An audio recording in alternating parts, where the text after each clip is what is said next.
क्या हर स्त्री के साथ ऐसा ही होता है? आइए जानते हैं इस कहानी से। शादी के 25 सालों बाद भी मुझे क्यों बार बार एक ही बात बतानी पड़ती है लता? तुम्हें क्या है, तुम तो आराम से घर पर रहोगी, मुझे काम पर जाना पड़ता है। तुम हो कि हमेशा बेवकूफ़ों जैसी हरकत करती हो।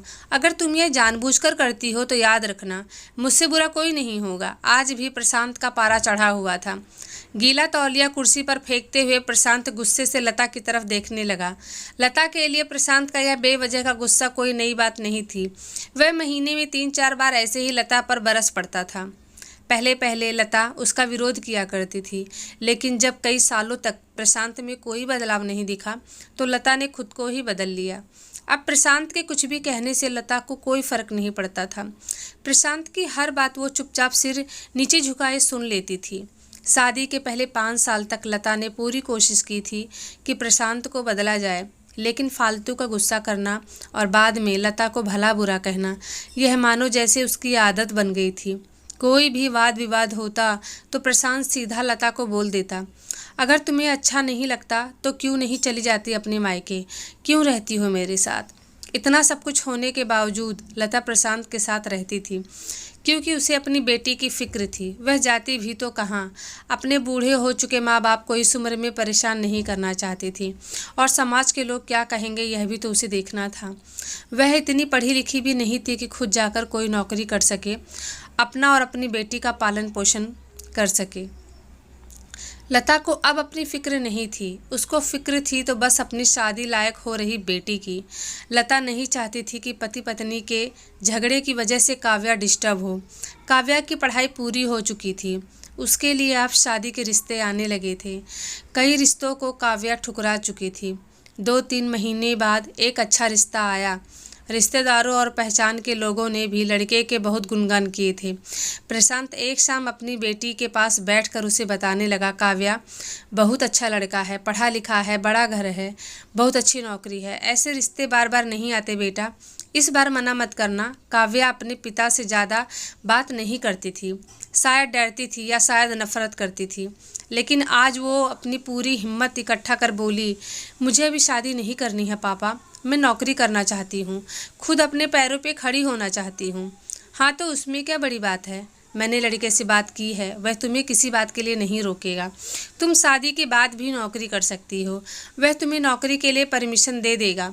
प्रशांत बोला, मेरा नौकरी करना या ना करना उसकी परमिशन पर क्यों डिपेंड रहेगा पापा? काव्या ने पूछा। मैं कह रहा हूँ ना, तुम्हें किसी भी चीज़ की कमी नहीं होगी वहाँ। ऐसे रिश्ते बार बार नहीं आते, इसे ठुकरा मत, बहुत खुश रहोगी तुम वहाँ। प्रशांत बोला, पापा क्या मैं उतनी ही खुश रहूँगी जितनी मम्मी इस घर में खुश है?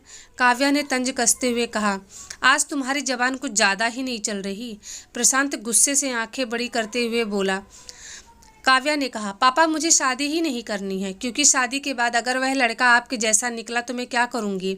मुझे आपके जैसा जीवन साथी ही नहीं चाहिए, जो बिना बात के मुझ पर हमेशा चिल्लाए। मुझे कुछ भी अपनी पसंद का लेना हो तो 10 बार सोचना पड़े, वह नाराज़ ना हो, मेरी तबीयत कैसी भी हो उसे परवाह ना हो, रोटी थोड़ी सी मोटी बन जाए तो घर सर पर उठा ले, उसके चेक बुक ना मिले तो मेरा ही दोष निकाले, और हर छोटी मोटी बात पर मुझे मायके जाने के लिए कहे। काव्या ने अपना दिल खाली करते हुए पापा से सब कह दिया। प्रशांत का गुस्सा 7वें आसमान पर था, लेकिन उसके मुंह से एक भी शब्द नहीं फूट रहा था। वो काव्या की बातें सुन रहा था। काव्या उतना ही बोलकर चुप नहीं हुई। आज पहली बार वह अपने पापा के सामने इतना कुछ बोल रही थी। पापा, अपने माँ के साथ हमेशा गलत व्यवहार किया। आप अपने ऑफिस का गुस्सा बिना सोचे समझे माँ पर उतार देते हैं, कभी इस बात की परवाह नहीं करते कि उसे कैसा लगता होगा। आपकी बातें सुन सुन माँ ने अपना स्वाभिमान खो दिया। प्रशांत आज पहली बार अपने किए बर्तावों को महसूस कर पा रहा था। इतना ही बोल पाया, जो तुम्हारा मन हो वो करो, मैं तो हूँ ही इतना बुरा। काव्या ने प्रशांत का हाथ पकड़ा और बोली, पापा मुझे सिर्फ एक सवाल का जवाब दे दो, क्या आप चाहोगे कि मेरा पति आपके जैसा हो? अगर आपका जवाब हाँ है तो कर दीजिए मेरा रिश्ता आज ही, और ना तो मुझे आत्मनिर्भर बनने दीजिए। प्रशांत कुछ भी ना बोल पाया और वहाँ से चुपचाप बाहर चला गया। आज उसे लता के सामने जाने में शर्म आ रही थी। चलते चलते उसकी आंखों में आंसू बह रहे थे। प्रशांत ने आज से अपने आप को बदलने का निश्चय किया। अगले दिन से लता ने अपने पति में काफ़ी बदलाव देखा। वह सोचने लगी कि जो हिम्मत काव्या ने दिखाई है, वह हिम्मत अगर मैं पहले ही दिखा देती तो शायद आज परिस्थिति कुछ और होती।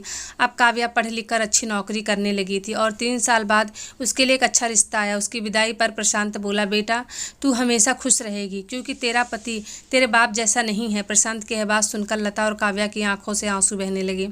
हमारे समाज में औरतों को भले ही देवी का दर्जा दिया जाता है, लेकिन वह स्वतंत्रता नहीं दी जाती जो उन्हें देनी चाहिए। उन्हें बचपन से बताया जाता है कि वह पराया धन है। स्कूल से आने में देरी हो जाए तो पिटाई मिलती है। मोबाइल पर बातें करते हुए दिख जाए या खिड़की से झांकते हुए दिख जाए तो शक किया जाता है। माँ बाप का घर तुम्हारा घर नहीं है, पति का घर ही तुम्हारा घर है। जीवन भर यह बातें बता बता कर उन्हें ससुराल भेज दिया जाता है और एक दिन किसी छोटे मोटे झगड़े में ससुराल वालों से उन्हें यह सब सुनना पड़ता है। इस घर को छोड़ दो और मायके चले जाओ। आप ही बताओ दोस्तों, ऐसी स्त्रियों का घर सच्चा घर कौन सा है? आखिरकार वह किस घर को अपना कहे?